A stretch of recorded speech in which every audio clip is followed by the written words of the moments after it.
congrats, I hope. We'll see. Yeah. But so far, so good. Is it weird to, like, you sort of pull back the curtain, right, yesterday and be like, here's some of the movie. Yeah.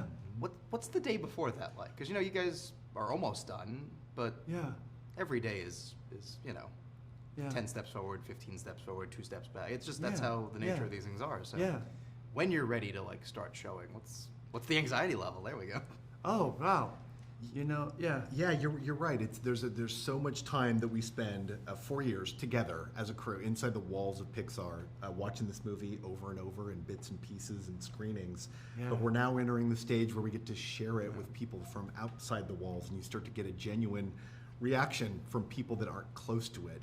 And I think that's been really helpful. Yeah. And so far, it's been really encouraging. Like I said, we're only going public with the first 30 so far, but we know what's in the next 60, and we're excited about that. Yeah. We do have our heads down right now, finishing the film, sound mixing, recording score, and all that, but it's taken its final shape, and now it's just about finishing and then putting it out in theaters for audiences to see in June. Yeah. Well, feel free to tell me what happens. I'm all ears. Save me some time. No, but I think what was really cool was seeing, when you guys, over the course of the day, seeing how it's broken down and how it sort of gets made, seeing things that aren't in the 30 minutes that we saw, that just got snipped out, and you kind of understand why, even though you're like, wait, but that stuff's good too. It was sort of an ingenious way of showing, like, day to day, like, both of you were just making these decisions that you're like, I want everything, or, with all the money in the world, I would put all of this in, but, like, how do you figure out when it's time to say no? When it's time to take something Yeah, out. or if you're producing, say, like, well, we don't have time for that. Right. I mean, a lot of time the story tells you what you can have and what you can't.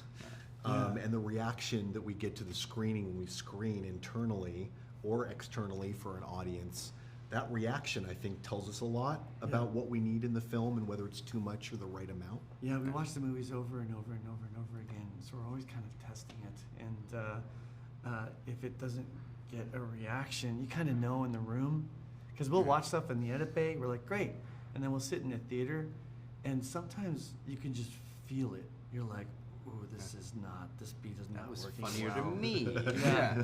And, like, obviously, how do you it takes almost like a maturity level, because you want to be like, well, I think it's funny, and it's my movie, put it in the damn movie, but, like, it takes a maturity level to go, like, yeah, but if people don't like it as much as I did, like, then they're gonna not like the part we all like next, because they're gonna still be in their head. It is like an interesting version of, like, calculus. Like when we saw the edit, there is a million things going on to make that one thing where someone just goes, that was nice. Totally. You lean on the people around you. Yeah.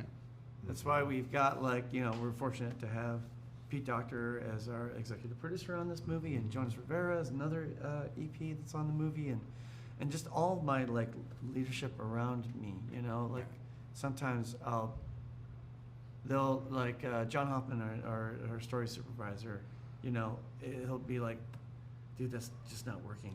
And I know, and I trust his opinion. Yeah. It's just, it is funny, but it's just hurting the moment, You just, and then typically then I'll go, all right, I see your point. And we're like, well, let's just try it in a screening and pull it out and see if it gets broken. What a way to make you think your joke isn't funny. Like, well, does it stand up to $200 million? And you're like, no, it doesn't. I'm happy to take it out now. Yeah. But no, like, and even just sort of backing up, when you first start, the movie can be about anything.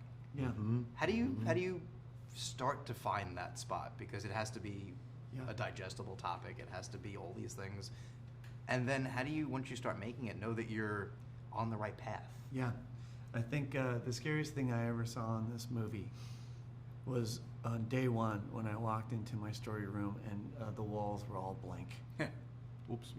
It was intimidating. Yeah. A blank canvas can be very intimidating to a painter, because you're like, where do I even begin? Sure. And it's the same thing with painting. You just have to start. And where do you start? A lot of that is looking. Well, really, where did I start? I started with watching the first movie with Pete. Yeah.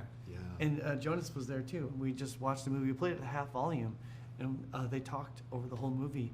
And I was like, "Be quiet! I'm trying to watch a movie." Oh wait, it's your movie. No, it was them telling me like, "Oh, this is what we thought here." That was, and I could ask questions. And really, we got to the end of the movie, and Joyce got that great line that was always intended just to be a gag of just like, after all, I was 12 now, what could happen? And I walked away going like, well, we should answer that question. Yeah. That's it. And so then I started to research what I knew Riley. I go, I should pitch something where Riley's a teenager. Yeah. And I'm like, well, what happens in our brains when we're teenagers? And so I brought back some of the experts from the first film and asked them that same question. And it turns out there's a lot that goes on. Yeah. And it's a lot of change. And I was like, that's perfect for a sequel, because the sequels, I made a whole list of sequels I loved and ones I didn't love. And the ones, I'm like, why do I love these and why do I not like these? These all had an element of change and growth, and this was just repeating. And so I'm like, well, her becoming a teenager inherently gives me what I need to make a good sequel, which is change and growth. Yeah, and then having Joy as the protagonist again in this film, you know what she's learned in the previous movie. Yeah. So it's like, how can I evolve that? What does she have to learn now? Yeah. Right. No, I think the biggest compliment I can give is like I was annoyed when the 30 minutes were up. I was like, God damn you! Like, now I want to show know. you the rest. I know. I mean, You leave them wanting more. Well, I'm here until 6, so like. Okay. If you Well, want. we do have to finish the movie. Yeah, Yeah. that's fair. You know. But no, I think it looks so promising and feels like you said. It feels like you're watching the second movie, but it also feels different, and Yeah. almost like a very gentle step towards more mature material. Yeah, which- I tried to have like Mark was saying with like the aspect ratio was changing. We're like, Yeah, we're it's doing like a film. 2:3:9 on Yeah. this one because this her world is expanding. So why shouldn't the aspect ratio do that too? So we're just excited to be able to go back into this world and do something new and different, and but also stay true to what people love about the original movie. Totally. Don't mess it up. No pressure. We got this. We're all counting No on you. problem. We got this. Exactly. Yeah. problem. So far, so good. Yeah. I got on Wii on my console. Like, we got it. It's Yeah. cool. Exactly. Just you'll hit the button, it'll be fine. It's all good. Yeah. Exactly. Awesome. Thank you guys for doing this. I look forward to seeing the rest.